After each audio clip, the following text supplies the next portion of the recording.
koy sol di dem ci yooyu le bërëb ñu ñuy jàngale di ay établissement scolaire. waaw man débat boobu daal man vraiment je trouve que je le trouve indécent même à la limite très malsain xam nga lu tax l'école privée catholique encore une fois l'école privée catholique en tout cas les écoles de confession religieuse yàgg nañu Sénégal en tout cas je sais que le privé catholique est bien là avant les indépendances ça moom je le sais. C'est des écoles yoo xam ne ils ont formé pas mal de cadres dans ce pays à commencer par le président de la République qui a fait tout son cycle en tout cas CIBCM2 à l'école privée catholique de Ndiaganiao ça au moins je le sais donc et beaucoup d'autres cadres aussi de ce pays-là donc ce débat-là j'ai lu l'arrêté du ministre mais encore une fois ils n'ont qu'à laisser les écoles privées en général sax laay wax parce que y a le privé y a pas que les privés catholiques il y a d'autres privés laïcs comme on dit on les appelle les privés laïcs mais c'est des écoles privées qui ont leur règlement intérieur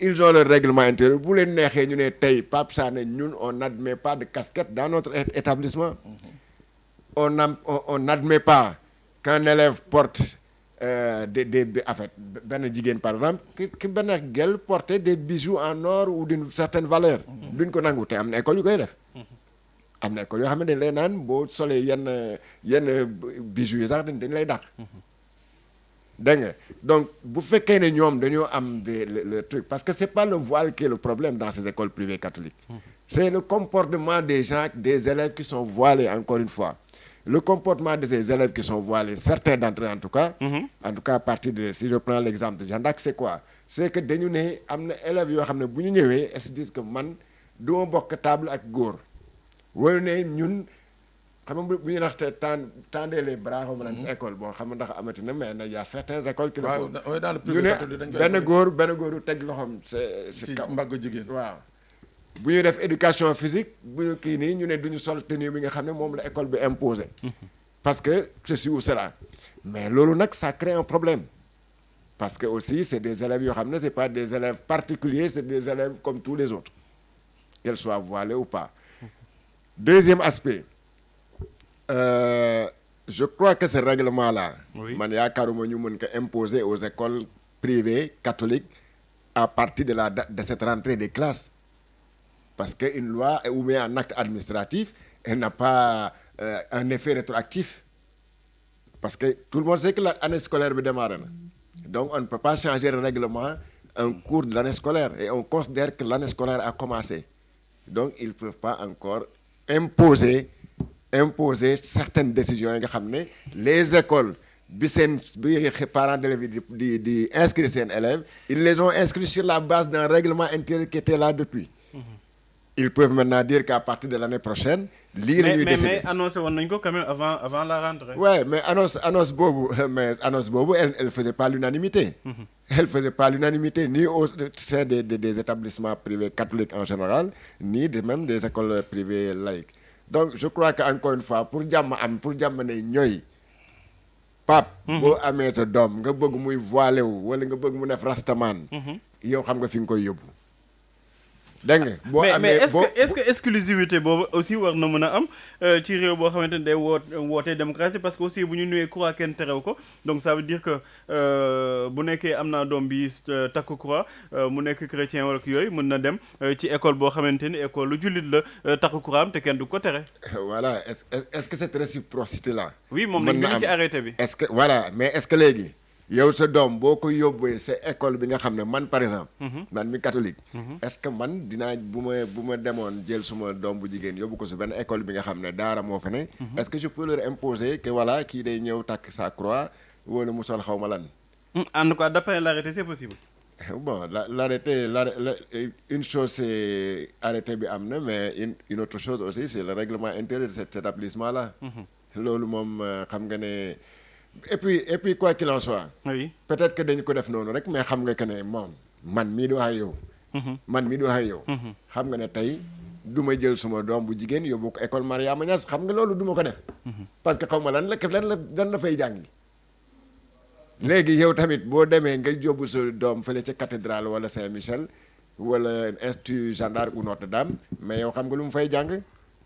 c'est vrai que duñ fay jàngee on lui imposera pas d'apprendre la Bible la catéchèse loolu du fa am mais en tout cas on lui demande là de respecter ce règlement intérieur là maintenant je vois que certains parents font franchement dans la provocation parce que comme ni ko benn oustaz waxoon rek oustaz Aliou Sall je crois moo ko waxoon yow mënoo ma ne damay yóbbu suma doom si Pape Sané ne ko Pape yaral ma suma doom ba pare Pape bu ko waxee ne suma kër nag bu fa naree nekk du def rastaman du sol casquette loolu kay boo ko yow mi papam war ko mën a nangu parce que maa ko denc ne ko yaral ma ko kon nag tànk mu ngi def yoo xam ne jaar na yoon man dem si war a maandu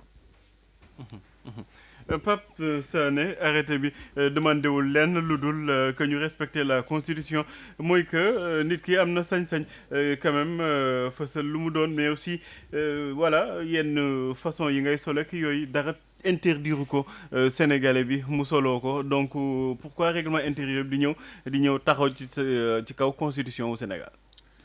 Pape gis ngeen ce débat là. Moi je crois que c'est un débat bi nga xam ne il faut même pas l'entretenir fii parce que. Ah, mais ce débat c'est imposé de. non waxuma non je parle pas de nous déedéet. non man waxuma man sax. non je parle pas de nous. man Sénégal laa wax. parce que non c'est un débat qui s'est imposé et c'est tout à fait normal. Oui. Mais en fait li ma bëgg a wax. Georges wax na ko d'ailleurs mooy li oustaz Alioune Sall wax moi j'ai dit que le débat c'est très simple il y a la loi il y a la constitution. Oui. Il y a les lois et règlements. kooku on n'en disconvient pas on parle de laïcité dans ce pays. école bu ci nekk surtout l'école publique ak moo xam l'école de manière générale. dafa war a conformer wu justement à ce que édicte la constitution. ñun ñëpp d'accord nañ ci mais bu ñu bañ ni que également dafa am ay particularités. particularité yi mooy dès l'instant où c'est l'État en premier moo nangu la création d'écoles privées catholiques. C'est-à-dire il faut que ñu wax sur le terme c'est l'État en premier qui a accepté le terme d'école privée catholique au Sénégal. Dès l'instant où mu nangu loolu. mais ñuy def enseignement général. oui mais enseignement général la ñu def. oui mais toujours. Oui. C'est d'ailleurs boo xoolee subvention yi. des écoles privées da ngay gis école privée subvention école privée catholique. subvention école nangam xam nga loolu mooy maanaam l'État ci boppam moom nangu na ni que école privée catholique existe na. donc à partir de ce moment-là je crois savoir que kon war nañu mën a nangu le règlement intérieur de ces écoles-là léegi nag là où je peux être d'accord avec toi. mooy que xale bu voilé. ñëw ci école catholique. autant ñu mën a accepter xale ba nga xam ne dafa ñëw ak croix am wala un signe visible un signe distinctif. de son appartenance religieuse. ñu mun ko nangul war nañu mën a nangul keneen ki nga xam ne beneen religion différente la. xaw ma ndax comprendre nga li may wax. ku andi croix ak ku muur boppam war nañ leen mën a bàyyi. war nañ leen mën a bàyyi c'est-à-dire mënuñu accepter benn bi bañ benn bi. waaw ou bien dañuy tënku ne fii sunu école bi c'est une école privée catholique élèves yi nga xam ne ñoom bëgg nañu jàng catéchèse bokk nañu ci diine catholique et tout. Il y a des modules spéciaux qui sont prévus pour eux. amul benn problème ñeneen ñi ñu ne la yow doo voilé yow mun nga indi sa voile et tout waaye doo def catéchèse mais nag la nga xam ne nag Pape moo nekk ci biir règlement intérieur bi. du ma toog ak góor bu dee jigéen nga wala bu dee góor nga du ma toog ak jigéen wala góor loxoom du ma lekk loolu nag je crois savoir. mais loolu est-ce que ci kii bi kese la est-ce que ci voile bi kese la am na ñoo xamante ni bon voilà dañuy gën a nekk à l'aise bu ñu nekkee entre jigéen wala bu ñu nekk entre góor que ñu leen di mélanger est-ce que du plus de psychologie moo gënoon que ñuy interdire comme ça. mais tout à fait xam nga pourquoi li ngay wax noonu xam nga. parce que ñun ñëpp jaar nañu école. par exemple man ma toog ak góor moo ma gënal fukki yoon que may toog ak jigéen. ah ouais Oui, bien sûr. C'est pas sûr. mais loolu c'est pas sûr de. waaw mais Non, ci classe quoi, ci toog loolu classe. sax nee ko. Oui. mais loolu ça dépend rek. Oui. yow xanaa bu fekkee ne c'est au primaire par exemple. Oui. bu neexee maître mu ne la toogal fële ak Effectivement, kii. c'est ça. mais xam nga encore une fois. c'est pas le voile qui pose problème. c'est pas le voile en tant que machin qui pose problème. Parce que mais il y a des voilés chez nous les catholiques. Les sœurs yi dañuy voilé wu. ci école yo sax. waaw c'est école yi. maintenant li ñu la wax mooy le comportement de ces voilés là. Oui, mais comportement yi moom la wax. comportement yooyu nag. Oui, est-ce que mënuñu def plus de pédagogie xale yi bu nekkee dañuy tëju ci seen biir genre communautarisme mais ñu waxtaan ak ñoom waxtaan ak seen parents que ñuy dem di naan dañuy interdire. mais loolu day fekk ñu waxtaan si ak xale yi ba pare. mais dogguma la parfois on convoque ton père ou ton tuteur pour mu ñëw wax. mais Pape d'accord naa yow parce que boo demee cours Sainte Marie de Hann. ñoom ils ont réussi cette symbiose là. Oui. waaw très sincèrement ñoom ils ont réussi cette symbiose là. ba nga xam ne xale yi quel que soit leur accoutrement quel que soit sa religion et consort da ngeen di bokk. waaw peut-être que côté pédagogique boobu tamit mën nañ ko nangu mais également je dis que boo gisee mën na la débat bi il faut pas l'entretenir. parce que toog di ci wax sax je crois que mooy tax muy susciter yenn position yi. waaw yenn yi di am mais je suis sûr d'une chose. mooy que ministre bi wala je sais pas le responsable de l'enseignement privé catholique. autorités yi seen bopp bu ñu toogoon ñoom seen bopp. ils peuvent régler le problème là de susciter benn débat. waaw. toog wax li yëg lii ku ci nekk jël sa responsabilité. Georges ne doomam waaw li yëg lii da nga koy nangu moi je donne l'exemple d'un ami qui est maire. Oui. bi doom ji eggee muuru dugg ci école bi ñu ne ko nun accepté wuñu parce que ça vient d'en haut mu ne leen man de ma fille moo def choix bi. mais sur place dafa laaj doom bi ne ko tu préfères rester ici ou bien da nga bëgg ma yóbbu la beneen école. voilà mu ne ko non man fii laa doon jàngee fii la am sama ancrage fii la am samay xarit donc ma dindi suma muuru bi yàqul dara suma pratique religieuse quoi. très bien waaw léegi man buy dugg si mu dindi affaire bi dugal ci saagam. bu génnee école récupérer affaire bi ci biir oto papam dem yoonam donc je dis pas que c'est une bonne chose.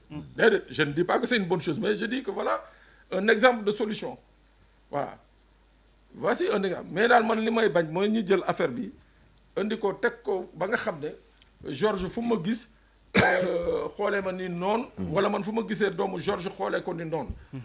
Les écoles privées ont fait leur preuve dans ce Sénégal les autres écoles privées catholiques ont fait leur preuve. fii au Sénégal.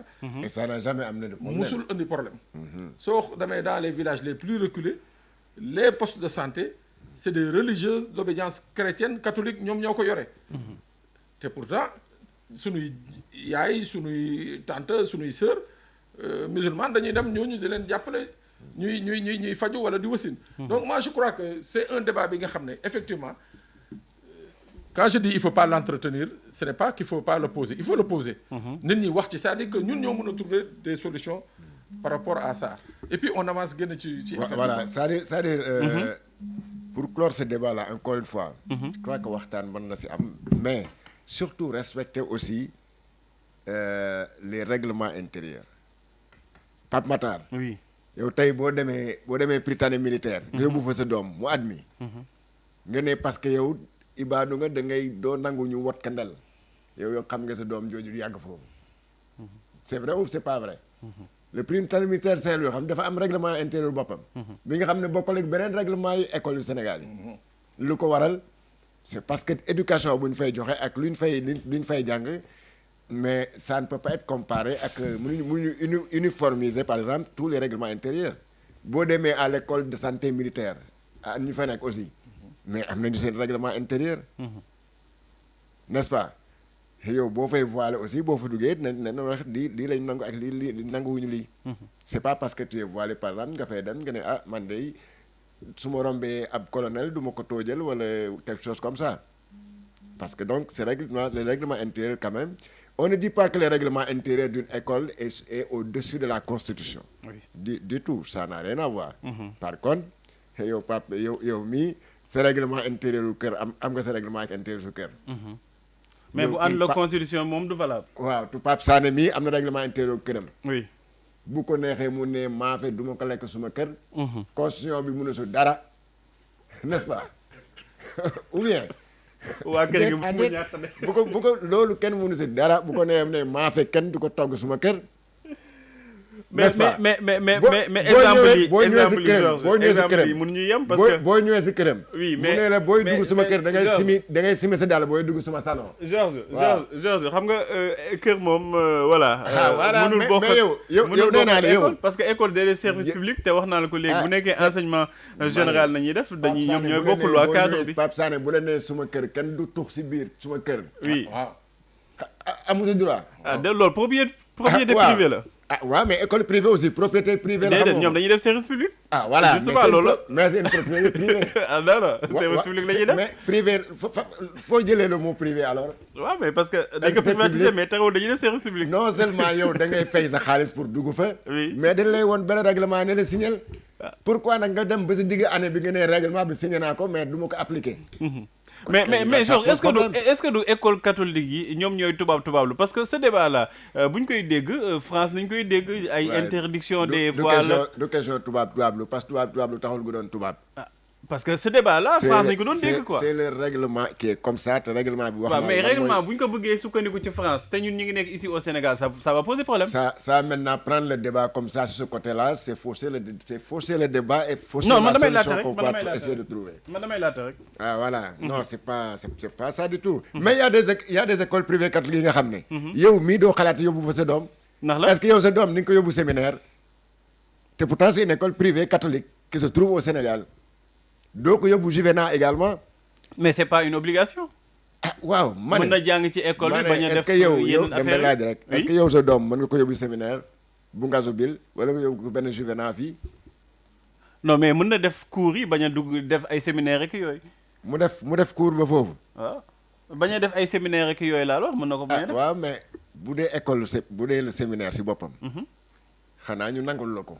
parce que am na certaines maisons de formation religieuse yoo xam ne mën nañu nangu. par exemple keneen mu ñëw. bañ a def séminaire bañ a def séminaire. oui waaw mais bon en tout cas bëriwul de. il est vrai que bon ils ont une certaine faveur mais séminaire moom gisuma kay ku fay jàngee naan te en externe maanaam doo fa fanaan doo fa yenn nag externe rek di xëy di ñëw si séminaire bi di fa jàngee bëriwul. te pourtant c'est une école bien privée. bien privée catholique sax au sein du Sénégal. en tout cas yaakaar naa fii ci lu mu tudd sax école Mame Diarra moom boo fa yóbbee sa croix kenn du la dàq dañ lay bàyyi nga jàngal la li ñu la bëgg jàngal ci enseignement général boo bëggee jàng enseignement religieux aussi option lay doon te je pense que am na école catholique yu bëri yoo xamante ne aussi noonu lay fonctionner. mais noonu lay fonctionner école privée catholique. oui bi gars yi di def cours de religion. maanaam dañu war a jàng option lay doon ci yow oui. catéchèse yow de booy inscrire. tu précises que tu es musulman tu es catholique tu es juif. tu es athée. bu ñuy def seen cours de catéchèse. yow doo def cours de catéchèse mais on t'exige on t'oblige à faire des leçons de morale. mais ça c'est ku jàngee dans le privé catholique tu le sais. d'accord merci Georges Nesta Diop. merci Pape Sané jaajëf. ba suba ak jàmm. di jaajëfal bu baax a baax ñu doon topp ci 99.0 ak ci page YouTube bu Walfadjri di jaajëfal loo ndi rek DJ yu di leen jox rendez-vous déwén incha allah ci beneen keppaar gi. vainqueur numéro 1 des remèdes pour hommes vainqueur mooy may góor doole mbokki Sénégal vainqueur bi ngeen xamoon mu yàgg saafara seeni jàngoro yàgg faj